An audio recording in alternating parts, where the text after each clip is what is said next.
Today I'm super excited and I'm full of joy to welcome four beautiful beings to the Conscious Evolution Summit.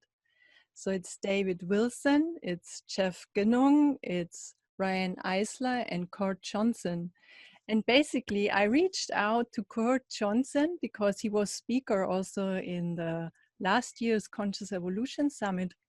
And I said, Kurt, there's still space for some speakers. And he came up with this suggestion talking about prosocial spirituality and having this panel with you together.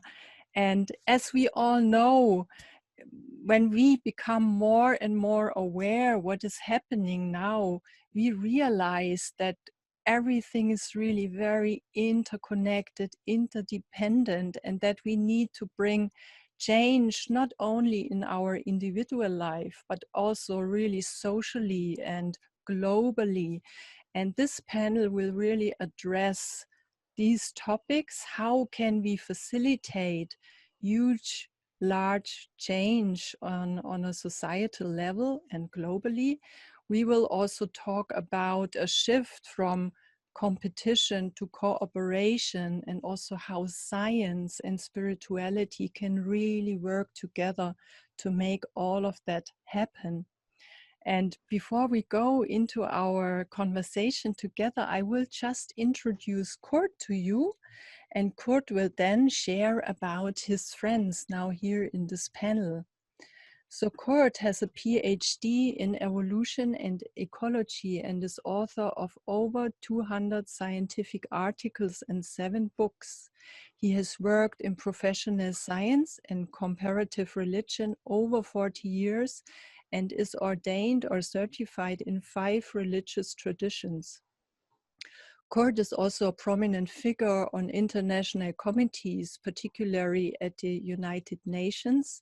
He's author of many influential books and most recently co-editor of Our Moment of Choice, Evolutionary Visions and Hope for the Future, a 2020 book from the Evolutionary Leaders Circus, where I also have a panel with some of the authors and these evolutionary leaders. And Kurt is also host for the Convergence radio series on Voice America, a series featuring global change makers, and an editor of 3 magazines, The Convergence, Light on Light, and Conscious Business. Among many other associations, he's a founder of the UN NGO Forum 21 Institute, is president of the Friends of the Institute of Noetic Science, and a member, as I mentioned already, of the Evolutionary Leaders. So, and Kurt, I hand it over to you to introduce also the other guests in this panel. Puria, so thank you so much. And it's great to be back again with you and to be broadcasting all the way from Germany to the US. So happy now to introduce the other discussants, starting with Dr. David Sloan Wilson. So David Sloan Wilson has made foundational contributions to evolutionary science and the study of evolution in relation to human affairs. He is the State University of New York Distinguished Professor of Biology and Anthropology at Binghamton University and President of the Evolution Institute, which applies evolutionary thinking to the solution of real-world problems. His 2 most recent books are Does Altruism Exist? Culture, Genes, and the Welfare of Others, and This View of Life, Completing the Darwinian Revolution. And next is Riane Eisler, J.D. Ph.D., who is the president for the Center of Partnership Studies and the editor-in-chief of the Interdisciplinary Journal of Partnership Studies at the University of Minnesota, and internationally known as the author of The Chalice and the Blade, Our History, Our Future, which is now in 27 foreign editions and has gone through 57 printings in the United States. So her book, The Real Wealth of Nations, Creating a Caring Economics, was hailed by Nobel Peace Laureate Archbishop Desmond Tutu as a template for the better world that we have all been urgently seeking. And her most recent book, Nurturing Our Humanity, How Domination and Partnership Shape Our Brains, Lives, and Future, which is co-authored with anthropologist Douglas Fry, appeared from Oxford University Press in 2019. And it combines her research with the latest findings from the social and biological sciences, and particularly neuroscience. So lastly then is Jeff Genung, who is the co-founder and the president of Contemplative Life, which is a nonprofit organization that has created a digital hub that connects people and communities with transformative practices.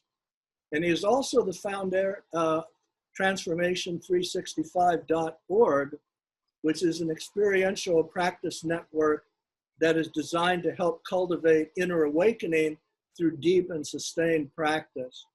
So most recently, Jeff, along with David, has launched the web platform Prosocial Spirituality, which is an initiative that is exploring the integration of evolutionary science and contemplative science.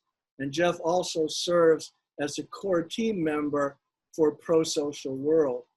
So those are our discussants, and it's my privilege now to be able to ask the first question before we turn it over to Priya, who will actually be guiding us through the rest of the program. So I get to begin with a question to each of David and Riane, and starting first with David. So David, you are a highly respected evolutionary scientist, but you also became interested in and have become a champion of Elinor Ostrom's Nobel Prize-winning work in economics and design principles. So it would be great to learn from you about what drew you to Elinor's work, and to also share with us an overview of the mission and vision of this organization you have founded, Prosocial World. Sure, Kurt, and I'm so happy to be here with you all. I'd actually like to set the stage broadly for this conversation by noting that my field of evolutionary biology for most of the 20th century became highly constricted to genetic evolution and left the study of cultural evolution, cultural change, basically to other disciplines. I can see that Riane is nodding her head. And to illustrate, when the Chalice and the Blade was published in 1987, it was only during that period that the terms such as evolutionary psychology, evolutionary economics, evolutionary anthropology were being coined, signifying a broadening out of my field of evolutionary biology to at last consider cultural change in addition to genetic change. So in some respects, my field has been playing catch up compared to holistic thinkers such as the evolutionary leaders, people such as Pierre Teilhard de Chardin, who was a great spiritual thinker in addition to a scientist. So in some respects, the formal study of evolution is catching up to that holistic and spiritual vision. And yet at the same time, having caught up has so much to offer and really places that holistic and spiritual vision on a stronger scientific foundation than ever before. And it's against that background that Elinor Ostrom's work becomes so important. She was a political scientist by training, unknown among economists when she won their most coveted honor. She studied the tragedy of the commons, the tendency to overexploit our natural resources. And she showed, contrary to conventional wisdom, that groups that attempt to manage their common pool of resources sometimes are able to do so. They can avoid the tragedy of the commons, but only if they implement certain core design principles. And it was her derivation of those design principles that won her the Nobel Prize. And I worked with her for 3 years. And what we did together was to generalize the core design principles. And here's where this becomes so relevant to our conversation today. To show that they're needed not only to avoid the tragedy of the commons, but for all forms of cooperation. basically, I think what Riane calls partnership model. The partnership model is what these core design principles are all about. And so this, among other things, leads to a practical change method. If you look at groups of any kind, you'll see that they actually vary. That's what Ostrom found for common pool resource groups, from the best to the worst. And that the best function as they do by implementing the core design principles. So this has become one of the foundational pieces of prosocial, our practical change method for improving the performance of groups.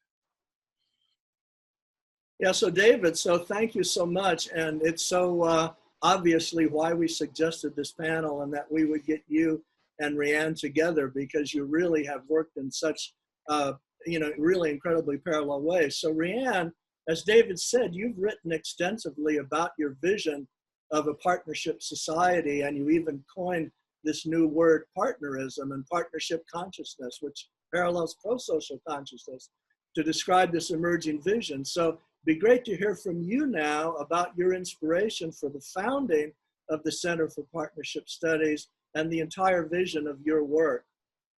Well, thank you, Kurt. My passion for this work, and it is indeed a passion, is really inspired by my childhood. And I had a very traumatic childhood as a child refugee from the Nazis with my parents. We were, by a miracle, able to escape my native Vienna, and my parents were able to purchase an entry permit to Cuba, where I grew up in the industrial slums of Havana because the Nazis confiscated, that's an official term for armed robbery, everything that my parents owned. So yes, I mean, that strangely, these traumas were an inspiration because they led me to questions that I think all of us have asked. Questions like, when we humans, as David so amply shows in his wonderful work, have such a tremendous capacity for caring, for consciousness, for creativity, why has there been so much cruelty, insensitivity, violence? And fast forward, because obviously I did not seek to answer these questions until much later in my life, I really set out, that's what my interdisciplinary, cross-cultural, transhistorical, including prehistory, in other words, the study of our cultural evolution, as David mentioned, led me to, was to really try to answer these questions of my childhood. And I could immediately almost see that using the conventional lenses of the conventional categories that we're also used to, religious, secular, Eastern, Western, Northern, Southern, capitalist, socialist, and so on. Well, for one thing, there have been repressive, oppressive, violent regimes in every one of these categories. So none of them can really answer that question. Moreover, and this is really fundamental to my work includes a much larger database. And by that I mean not only that it includes the majority of humanity, women and children, which has been so ignored in the so-called humanities. I mean, how you can call something humanities and leave out the majority of humanity is an interesting question, isn't it? But it has, I mean, if you really think about it. And also the whole of our history, including millennia of our prehistory. And to make a long story short, my findings were first summarized for a general audience in the Chalice and the Plate, where I introduced these two underlying social configurations that, as I said, transcend the conventional categories. When I And it's always a matter of degree. It's a scale. And on one end is what I've called the domination system, and we all know that system because we're trying to get rid of it, to leave it behind, because it's leading to, well, destruction of our, nothing less than our habitat.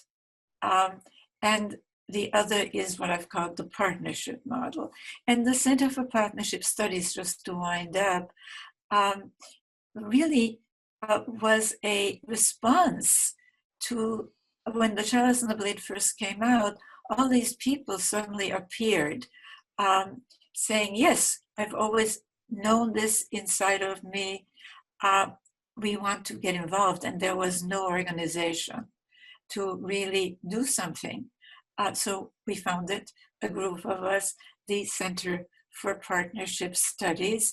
And of course, to really finally respond to your question about what is my vision here, my vision is that we are really in the process not of right or left, religious, secular, Eastern, Western, Northern, Southern, but that we have to work within all of these categories to build the foundations so that we can complete, and I say complete, and I'll get back to that, the shift back, and I say back because we earlier oriented more to partnership than domination, to a more partnership-oriented society. So, and I think we can do it, but it will take getting out of our comfort zones and new thinking. Yeah, absolutely, Riane. And that, of course, brings up this subject that Puria was mentioning of our moment of choice, even the new book by the evolutionary leaders. I mean, this is a really potential germinal time for the planet. And you two have really set a rich context for Puria to guide the discussion forward. So one last person to bring in here before I turn that over to Puria is Jeff Genung. And just to ask him to add to this landscape here, Jeff, you know, you're the founder of Contemplative Life, which again seeks to build this bridge between inner experience and outer life service and activism. And of course, our paths crossed because we were both intimately involved with the founder of the inner spiritual movement, Brother Wayne Teasdale. And then you've been collaborating with David and me and others in bringing this together with David's work in this vision of prosocial spirituality. So Jeff, can you just introduce a bit about Contemplative Life and also this vision of prosocial world and prosocial spirituality? Yes, thank you. It's great to be here. Like Riane, prosocial spirituality as well as contemplative life were really born out of personal experience and an answer to a need. And for me, it was the realization of the need for contemplative experience. I experienced some things as a teenager that kind of shifted my perspective. And with that shift of perspective that came from these deep experiences that were very mysterious, came deep inquiry and really wondering what this experience of mystery is like from different points of reference, different streams of influence.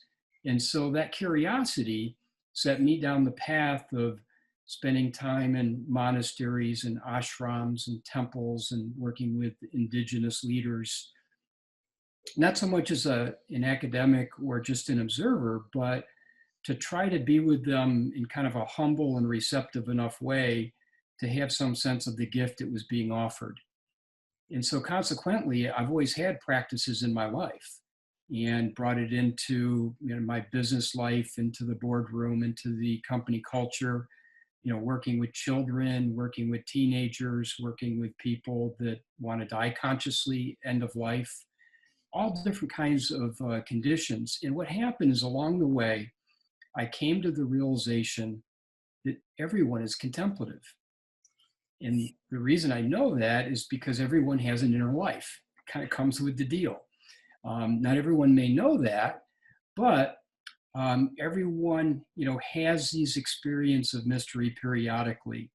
But one of the things that I noticed in working with a lot of the leaders of the contemplative movement and the mindfulness movement, deep practitioners, is one of the things that they had in common was they all had deep practices. And these deep practices had the capacity to enable them to have a more continuous experience of this mystery. Well, while that was happening, young people began to leave organized religion in record numbers. But having worked with so many young people, I realized that it wasn't because they're not interested, actually deeply interested, but they're looking for something that is authentic and meaningful and deeply experiential, which kind of lends itself to practice. But as I looked at it, I realized there was a problem that wasn't being solved. And that is, it's so confusing. You know, where do you go? What do you do? What practice is right for whom? And who's qualified to teach? That's a big one too. And I realized, you know, these are young people. They grew up in the digital age. They're digital natives. If they're going to be looking for solutions, they're going to be looking for it in the digital world.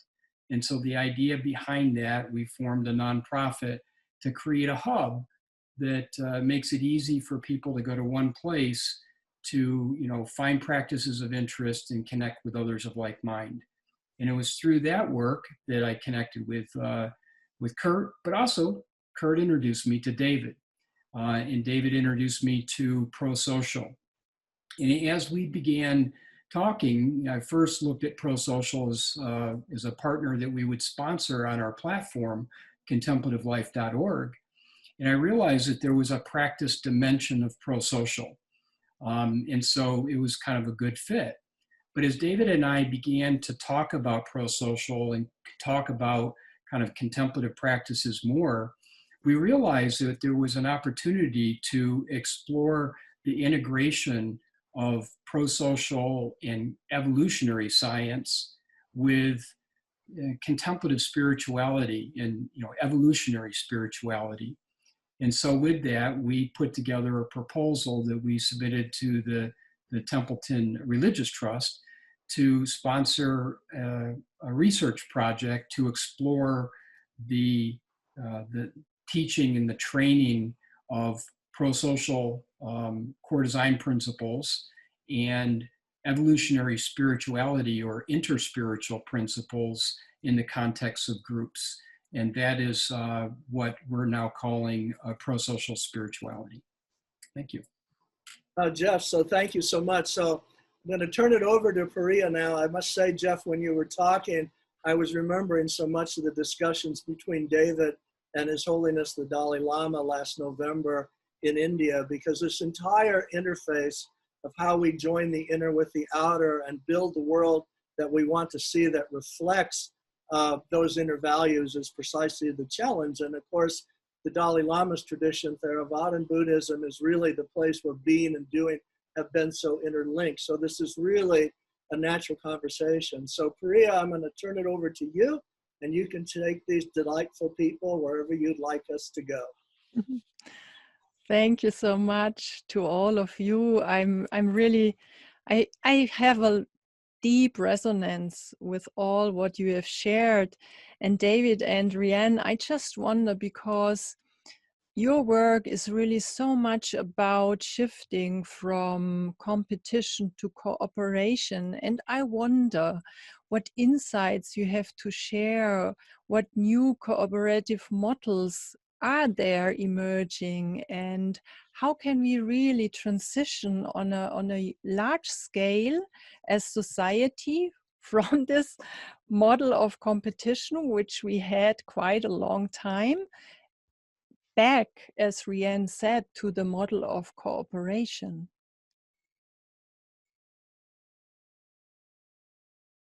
Riane, why don't you go first? All right, I shall go first. Well, look, I think we have to ask ourselves, cooperation for what?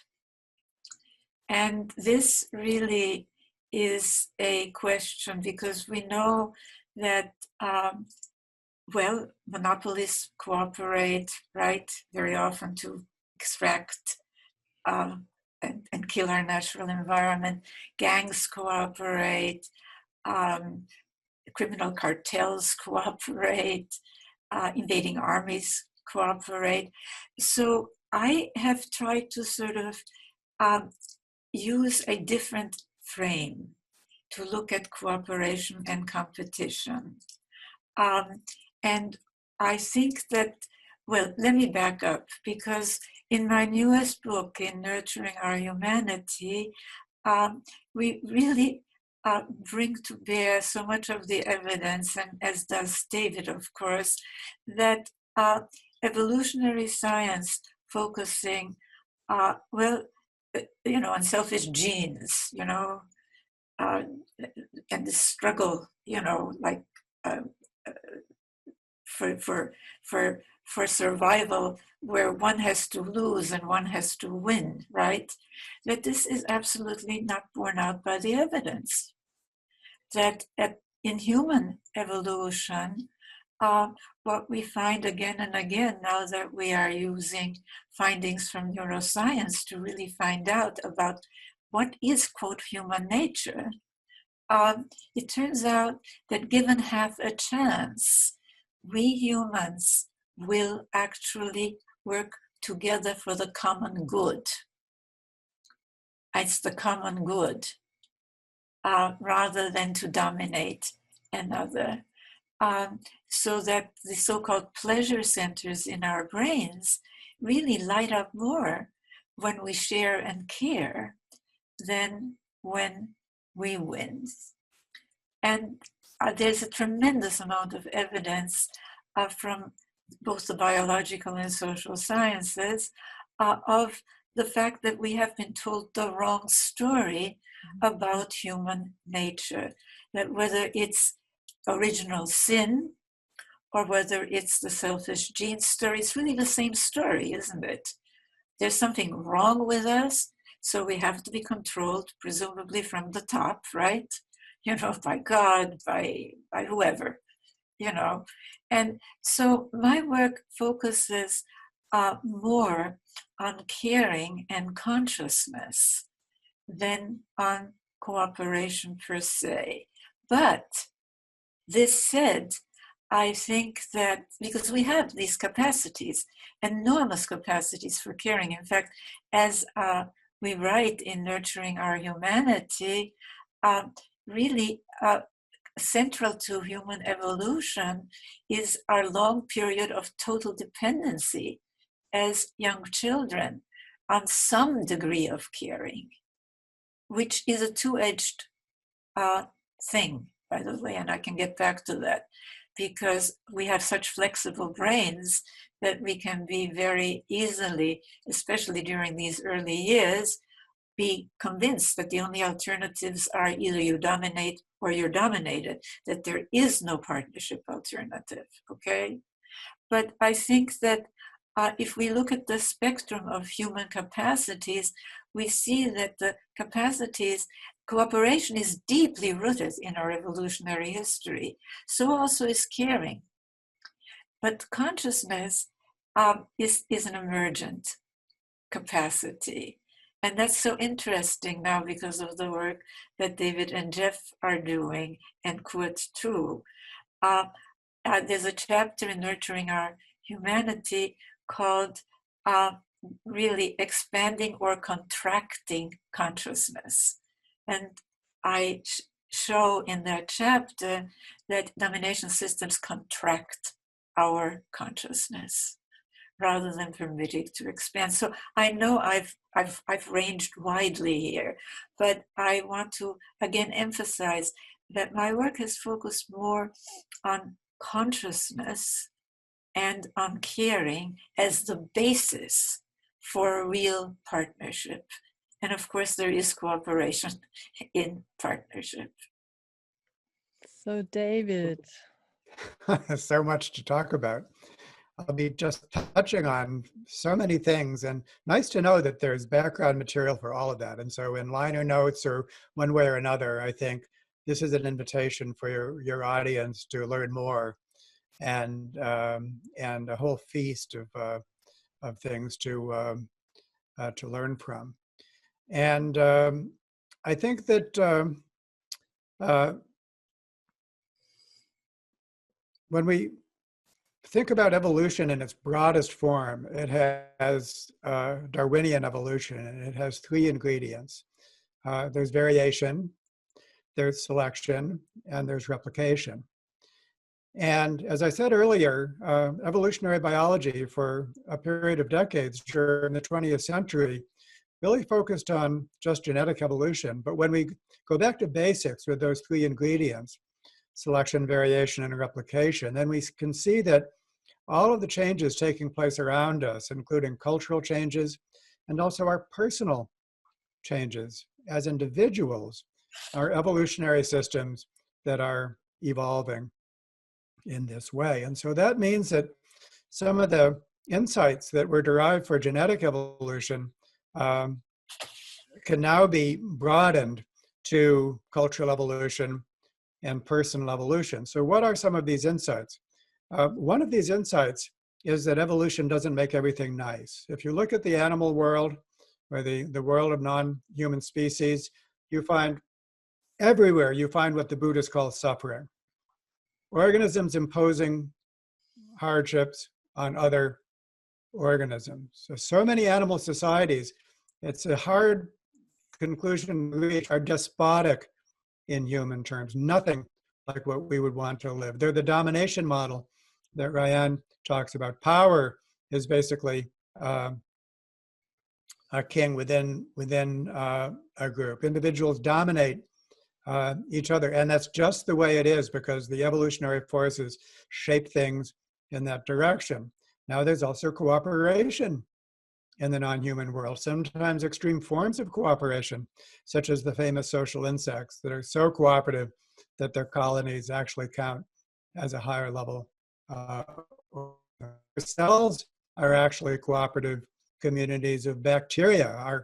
We are cooperative communities of cells. And so we find examples of cooperation and exploitation, partnership and dominance throughout the animal world. And so when we turn to our own species, what we find is, in the first place, what sets us apart from most all other primate species, especially our closest relatives, the chimpanzees and bonobos, is that we are so cooperative, that we do follow a partnership model within small groups. But that is very frequently in competition with other groups. And so Riane made this point also. The world is full of examples. The biological world and the human world are full of examples of groups that cooperate to compete, to harmfully compete.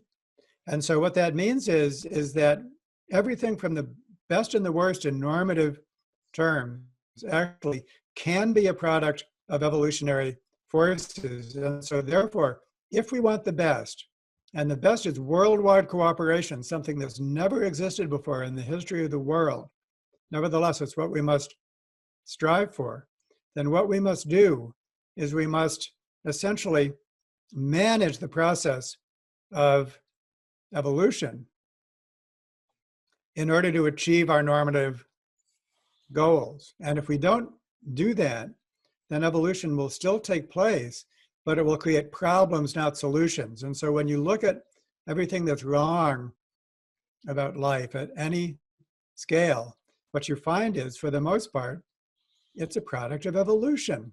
Our personal evolution, our cultural evolution, all the way back to our genetic evolution, but generating problems as much as solutions. And so the great key is to use our evolutionary knowledge in order to basically align evolutionary forces with our normative goals. And that has to take place at all scales. So I'll finish up this piece by getting back to Elinor Ostrom and those core design principles of hers.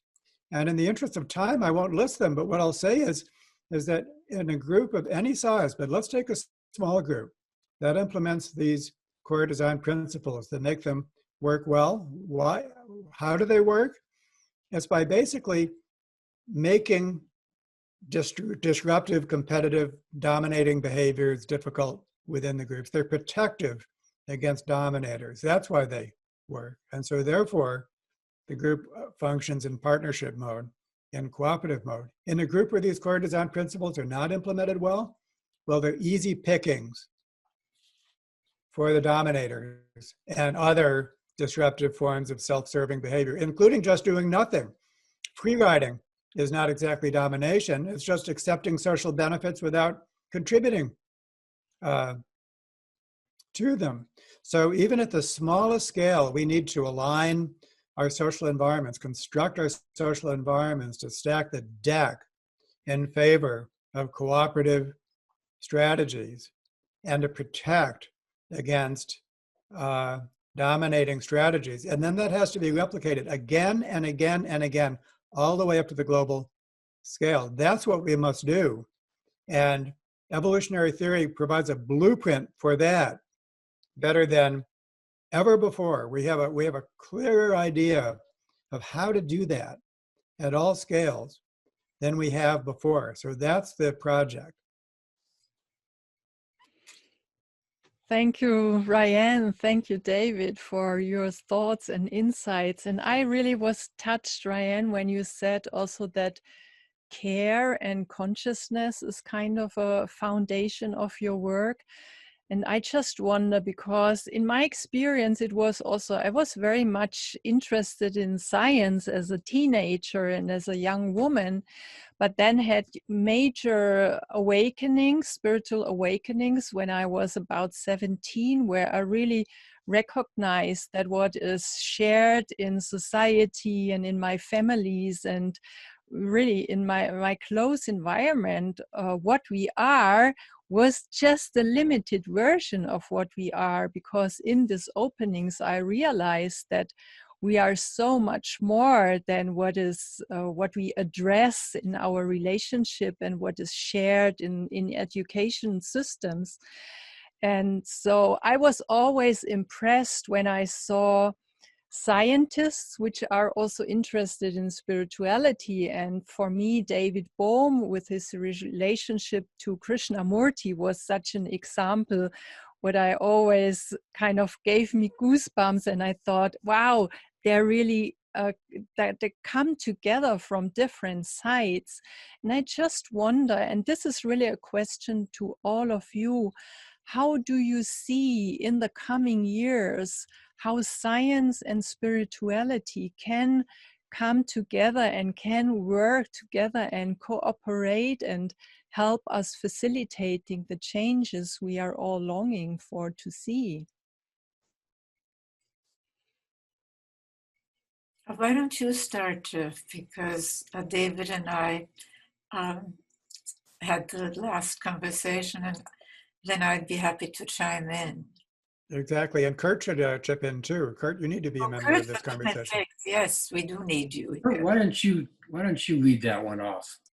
Well, you know, what I was going to say, what's interesting about what Puria set the stage for is that what David and Riane have in common, and why it's such a treat to have them together. And I would much rather listen to them than listen to myself, but that they have really been at this nexus of where the mainstream is at, and then what happens with the mainstream when awakening to other new potentials and new things that are possible, in a sense, intervene.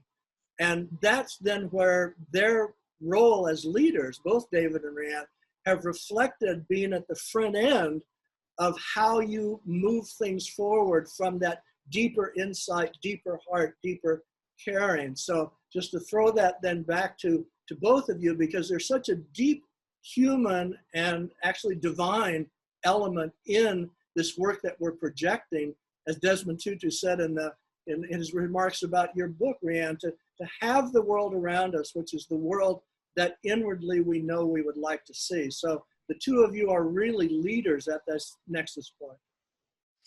Thank you. Yes, but how about hearing from you, Jeff, next? So here's an interesting thing. So just kind of listening, taking in this panel, this discussion that is named Conscious Evolution Summit. And Riane, you had mentioned, your work focusing on consciousness and focusing on caring. And this, work that brings Kurt and I together, and now David and I together, is focused again on this consciousness dimension. And this is what's different about where we are right now, is the shift that can take place, the shift that will take place, must be conscious. The conscious evolution doesn't happen unconsciously. So we have to be in the driver's seat. And in order to be in the driver's seat, there has to be some degree of self-awareness. There has to be some degree of self-reflection.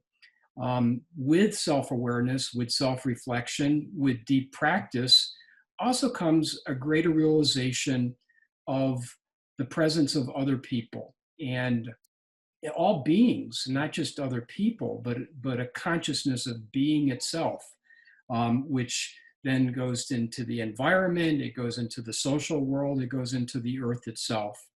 And so at different times throughout history, science and spirituality have been on parallel paths. Sometimes they've been apparent collision paths and then apparent diverging paths. But part of where we're going right now, and you had mentioned David Bohm, which all of a sudden, he's really, his work is coming to the forefront once again now, because there's this convergence point that's taking place, particularly around the area of the quantum field, the quantum mechanics, quantum physics, where what's very interesting, what's happening there is if you listen to how the scientists are articulating the mystery that they're discovering, it sounds an awful lot like how the mystics have described the same thing. They're describing the ineffable from different points of view. And so ultimately, they kind of need each other. And what's happening in this day and age is that they're finding each other in meaningful ways, which can essentially begin to catapult this process of conscious evolution, which is not just bringing together science and spirituality, the inner life and the outer world, but bringing it together in a very highly cooperative and highly conscious and highly caring way. So my sense is that we need each other, and that's why they're finding each other at this particular time. I sense that you have really also a lot of experience in what practices can help us really to make this change and to shift and to bring, as you, David, also mentioned, to bring also this inner world into the outer world and the outer inside. So what relevance has practice? And maybe you have an idea of special methods which really help us in that to move on, to really make the shift in consciousness and become more cooperative, and really also bring our sense of oneness, of unity, of caring into all our expressions and actions in life. Well, it's a great question. It's a very important question. But like so many things, there's a sense that somewhere out there, there's a panacea. And if you just do this, then that'll work. But there is no panacea. And when it comes to anything at all, when it comes to practice, what's right for one may not be right and appropriate for another. Now, the right and appropriate practice for each individual, given who they are, given where they are, exists for sure. But different people can differ on what that might be, and often do. And so it requires discernment from the individual. They need to be engaged. Conscious evolution is not just everyone else, it's us. And so we have to, take a driver's seat ourselves. The right kind of practice depends on some individual, how they're wired. Am I a head person, a heart person, a body person? Different practices. Is my life in crisis? Is it in flow? What's my cultural, religious, social, educational upbringing? All these things impact it, and it changes over time. So what might be the right and appropriate thing for now, at a different point in my life, at a different stage of life, maybe need something else. And in fact, oftentimes it's very, very helpful to change it up, because if we don't change it up, the tendency is that it becomes ordinary, it becomes mechanical, and then you just go through the motions. So the type of practice may or may not result in the experience. So you can be having this experience of mystery and the experience of maybe, conscious union without practice. And also you can, be practicing and not have it. So again, it's the engagement of the individual in the process. So there's lots out there, but it requires some degree of individual discernment to discover what's right for them. But also what's valuable about that is that practices and, experiences of the inner life historically have been something that we're given. You're born into this tradition, or you're born, into this type of, ritual framework, and that's kind of what you do, which is what a lot of people are rejecting this day. And so what's happening now is that more and more people are kind of going on that journey independently. But when they find the right kind of practice, when they find the right kind of community, it's theirs.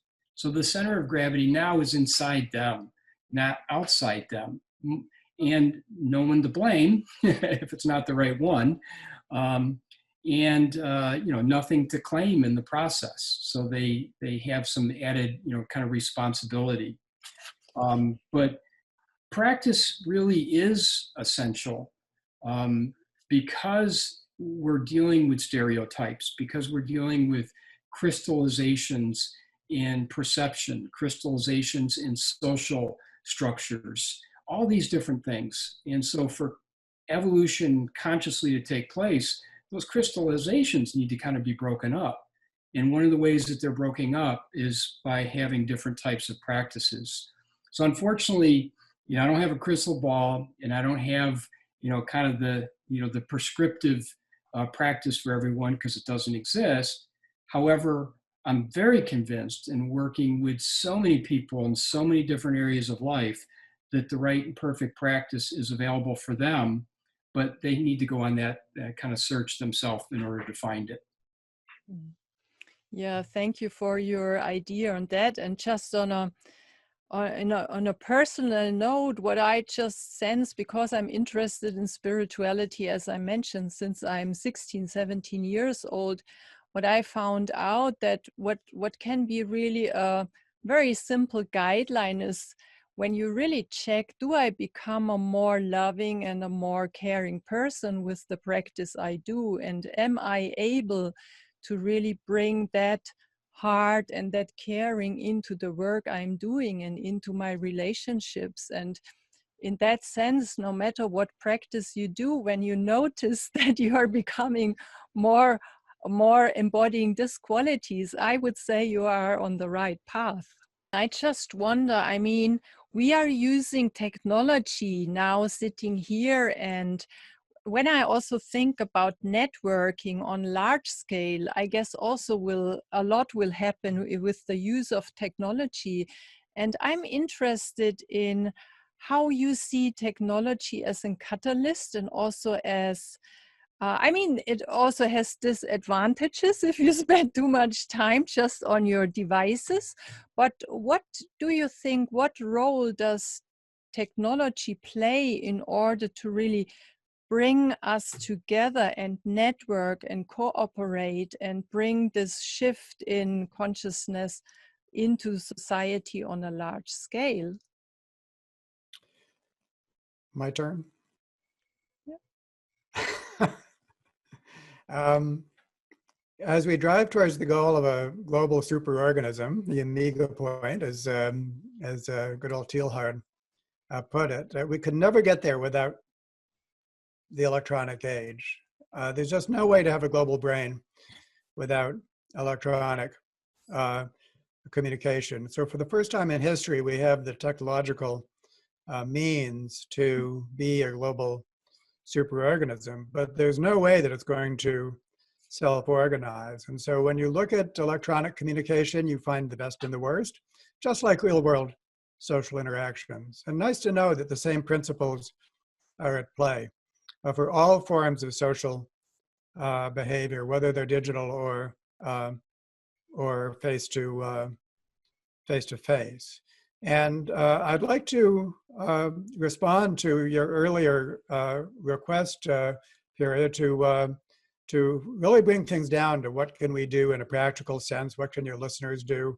And I think that a very, very pervasive, it's like the dominating intellectual tradition for the last 70 years has been individualism, the unquestioned belief that the individual is the fundamental unit, the cost-benefit reasoner, and that all things social somehow boil down to individuals' thoughts and actions. And I think that was actually implicit a little bit in what Jeff was saying before. You know, what could we do? The individual can do this, the individual can do that. But one of the things that evolutionary theory tells us is that individuals never operated alone in our ancestral past. They were never alone. They were always functioning in the context of small and, for the most part, cooperative groups. That's the natural social environment for human beings, is to be functioning in the context of small and appropriately structured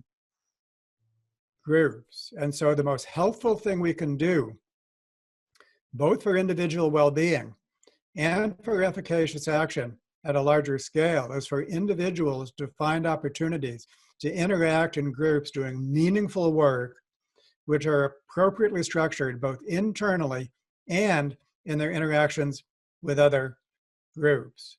And whatever their passion is, whatever it is that they want to do, of course, it needs to be pro-social, cannot be causing harm up the scale. Do it in groups, and you will find so much more reinforcement for doing the right thing, social reinforcement, in addition to your individual reinforcement. And this involves a valuing component. So everything we talk about with mindfulness and consciousness and conscious evolution and so on needs to be done by groups in addition to individuals. So once again, I think that the main point that I tried to make in my conversation with His Holiness, the Dalai Lama, and I'll make it here, is that we've already said that we need to transform both our inner lives and our outer lives, but the preponderance of effort has been, especially in the West, with people that are attracted to mindfulness-based practices, has been the inner life. And there's been an unstated assumption, an implicit assumption, that if only everyone could be made compassionate in terms of their inner lives, if only everyone could become compassionate, then we'd live in a compassionate world. Well, it ain't true. It's not true. So we need to do so much more in terms of our transforming our outer lives to complement that. I think that to me is like the limiting factor. The limiting factor is to think about what does it take in order to actually get us to interact with each other in a cooperative fashion and multi-levels. It's not good enough for us to cooperate in smaller groups, or even to cooperate as whole nations. My nation first is not good enough. Nations have to be operating as in partnership, not as dominators, but as partnership in the global village. The architecture that's required for that, to go along with our inner impulse to do so, is going to be very complicated, possible, and of course it's going to require electronic communication. So anyhow, there you go. Somebody else's turn. Well, I guess I will take my turn. And I want to start, David, with what David mentioned, symbolic systems. Because I think that we really have to pay attention to them. And I think language and story are key here. But I also think that if we are to really look at our cultural evolution in terms of the tension between the domination configuration and the partnership configuration, rather than some kind of linear, because it hasn't been linear, then we begin to see patterns. And we see not only that for millennia, as the anthropologist that I wrote, Nurturing Our Humanity with, Douglas Fry, notes that the original partnership societies is how we lived for millennia. And these had the configuration of not being rankings of domination, but the more flexible hierarchies of actualization and linking rather than ranking. And I have tried to make the same point. Yes, and that linking starts really with the linking rather than the ranking of the two forms of humanity. And this is, again, because I miscommunicated or David misunderstood, but what I'm saying is domination systems actually have negatively impacted both women and men, both girls and boys.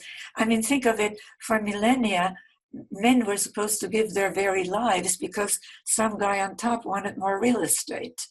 I mean, the dominator stereotype of conquest, of domination, being the essence of masculinity, is lethal.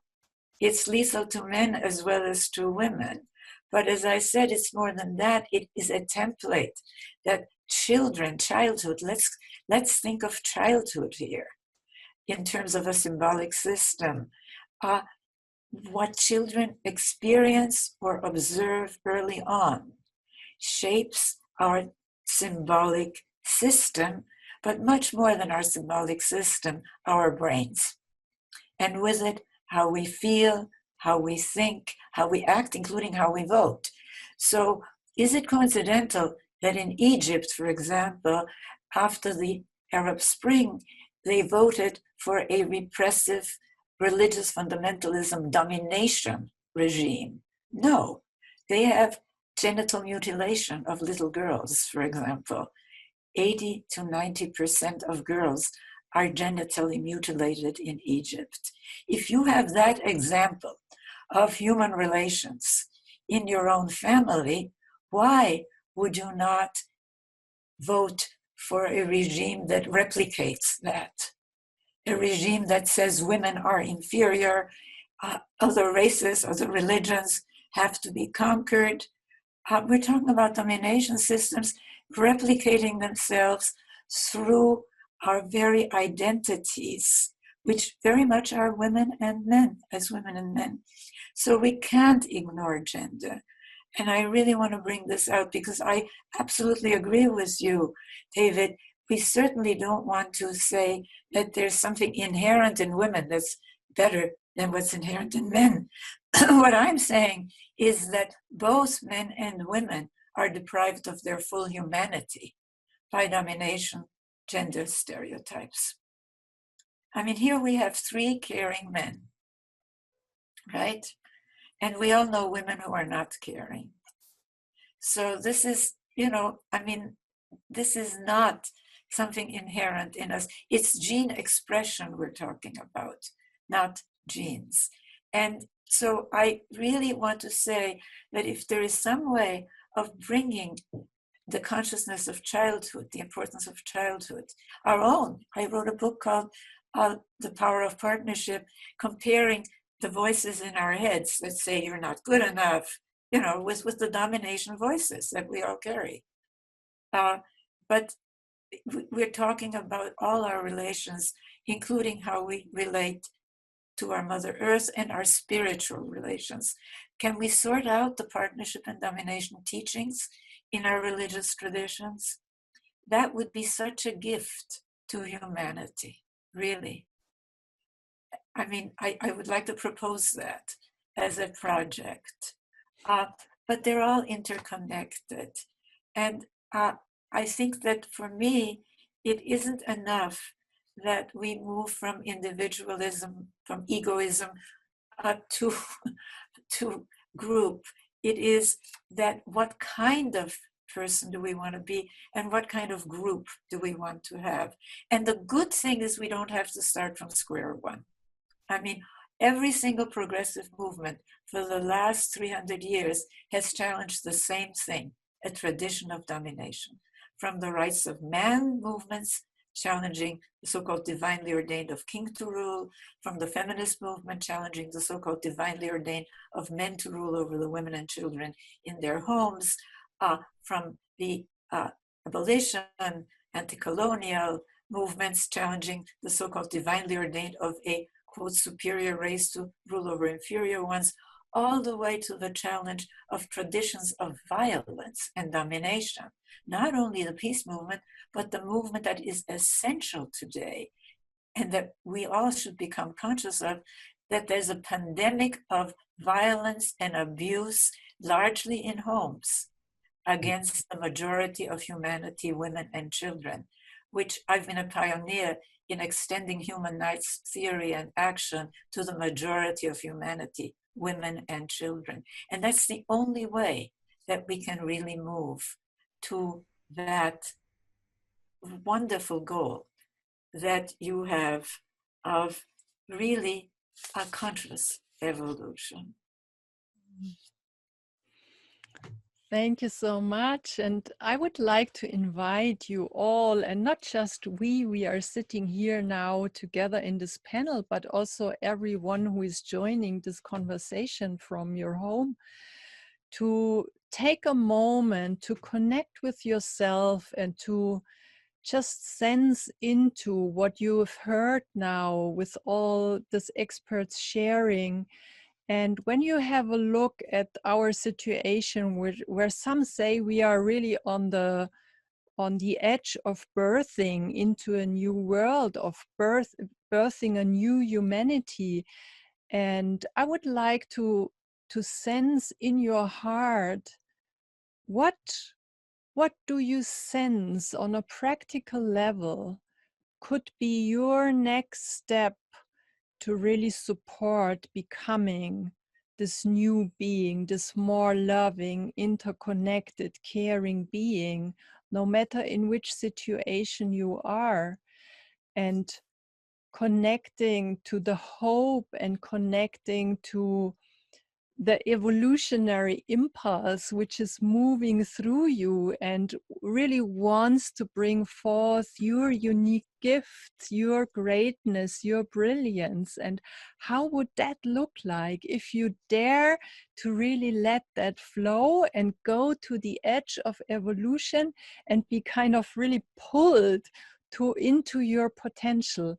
And I want to really close our conversation on a personal note, and want to invite each one of you here, David, Riane, Jeff, and Kurt. What do you sense, just you as a human being, in the environment you are, the work you are sharing?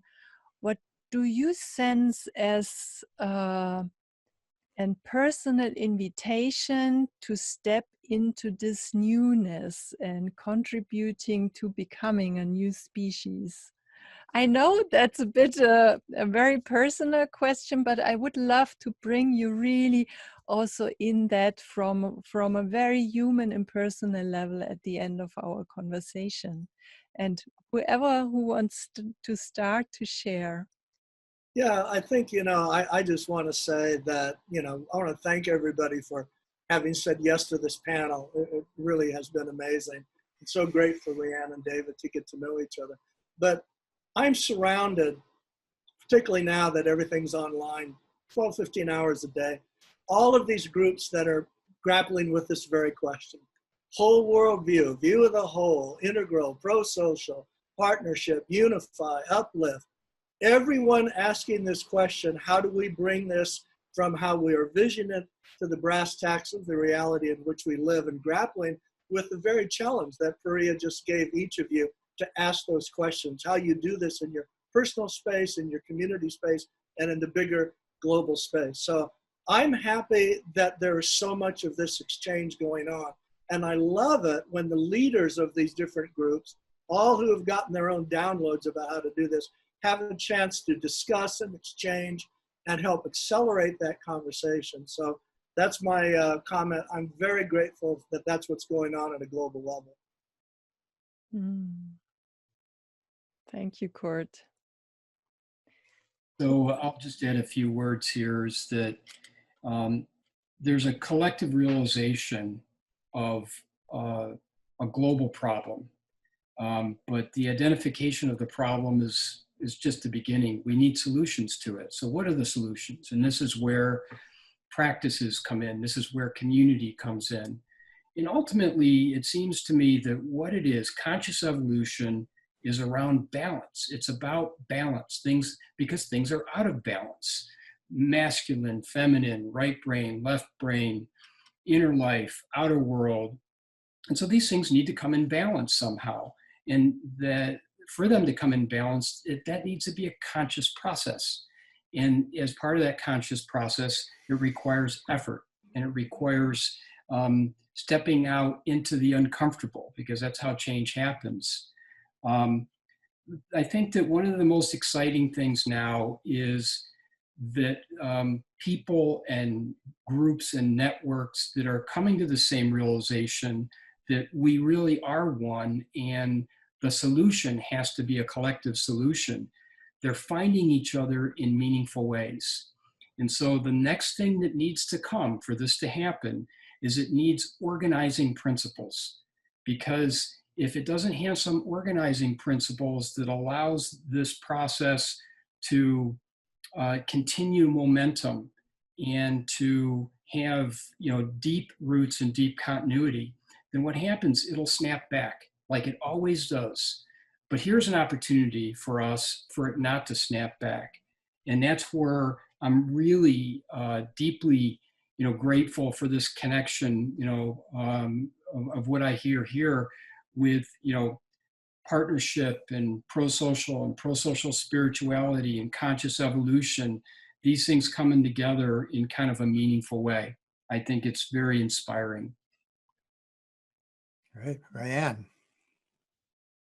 Oh, you want me to go first? Sure. I've been so much talking. Well, I will start with what you were saying, Jeff, which is that, and what David was saying too, which is that really the inner is very important, because that's where consciousness, awareness.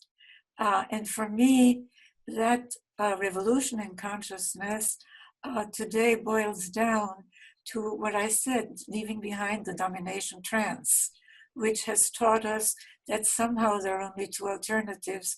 You either dominate or you're dominated, beginning with the so-called in-group of mankind and the female other.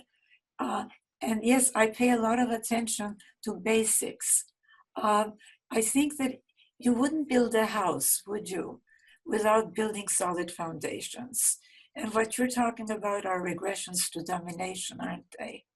Whether it was in Nazi Germany or in Khomeini's Iran or the Taliban or the Rightist Fundamentalist Alliance, a secular, both secular and religious, northern, southern, eastern, western, it doesn't really matter whether it's Shia versus Sunni or Sunni versus Shia. For these regressive regimes, a top priority has always been, it was for Stalin too in the Soviet Union, a return to the so-called traditional family, which is a key word, the code for a authoritarian, rigidly male-dominated, highly punitive family where children learn in-group versus out-group thinking. As I said, one type of person is superior to another type. They learn denial because it's too painful.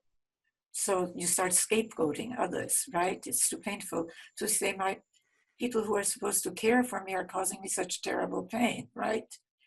And it's very punitive. And they also learn that, yes, that it's very, very painful not to obey orders, no matter how unjust.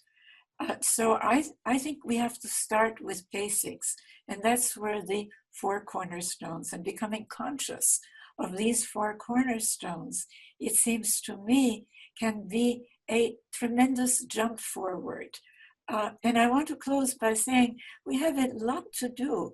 I mean, the very definition of evolutionary fitness as being the person who passes on the most genes. I mean, Genghis Khan would be the most evolutionary fit man in history, right? That's a very, very bad definition today. I think we need to talk about evolutionary fitness being a person who understands that the domination system is taking us to an evolutionary dead end, and that we need to shift as quickly as possible to the partnership side. That, to me, would be evolutionary fitness, the understanding that we have choices and that we're not just reactive, but we can be, as Freebrum showed already in monkeys, we can be proactive. So let's be proactive, and let's really be conscious that, as I said when I spoke to the United Nations General Assembly on a session organized by the country of Bolivia on harmony with nature, you cannot just tack on harmony with nature to a fundamentally imbalanced system in which what we're taught as knowledge, as important knowledge and truth, either ignores or marginalizes the majority of humanity. It isn't going to happen. Okay, so I think that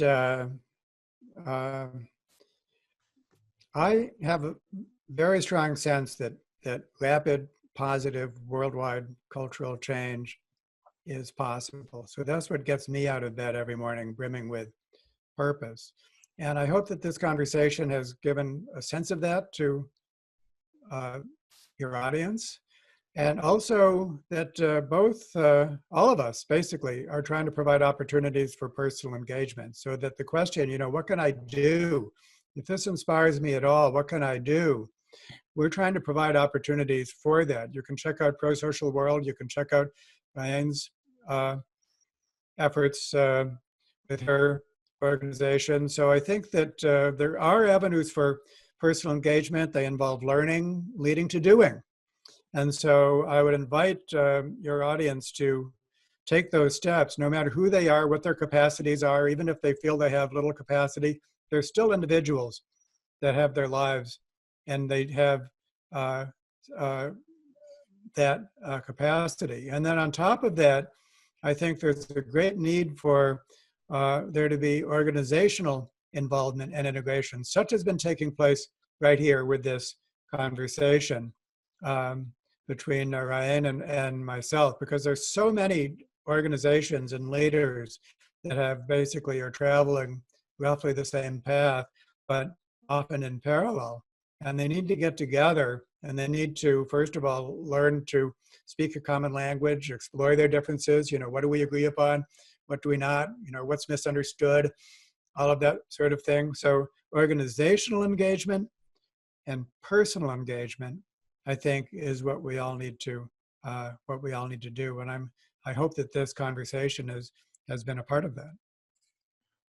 Can I add something? Speaking of organizations, we are launching a partnerism campaign at the Center for Partnership Studies, and you can find out more about it at centerforpartnership.org, and we're having a summit on the 20th online. So Right. That's something that I really want to invite all of you. And I think that the spiritual dimension, in the sense of being the way that we think of ourselves as human beings, as complete human beings, is so very important. So thank you all. And I really thank you for arranging this, Kurt and Puria. And I really enjoyed talking with David and with Jeff very much. Likewise. Yeah, thank you so much for all of you. So bringing your knowledge, your presence, your heart, your wisdom to this conversation and to this summit. And I also want to invite you in the audience to just maybe at the end of this panel, also go back to the basics. And I would like to invite you to, in the coming days, maybe when you meet people, to really relate to the sameness in you and the other people, to don't have so much focus on our differences, but on our sameness. And the other invitation I would like to give to you, because I was very much inspired by Barbara Marx Hubbard, and she asked about continuity of consciousness. And my sense is that this conscious evolution is really also about we are realizing our continuity of consciousness and really kind of taking time to contemplate and to sense and to really go inward and find out a quality, a frequency, and maybe subtleties which you might notice as something which might continue even though your body is dying, and you are kind of the continuity of consciousness. And I know this is quite a thing to ask you to do, but I mean, when you are interested in this conversation and in this summit, I guess you will be open to contemplate that and bring that into your day. And yeah, a big thank you to you, David, Jeff, Kurt, and Riane, making space in your in your full schedules and coming together. I enjoyed the exchange very much, and I send you a heartfelt thank you from Germany to wherever you are. Thank you.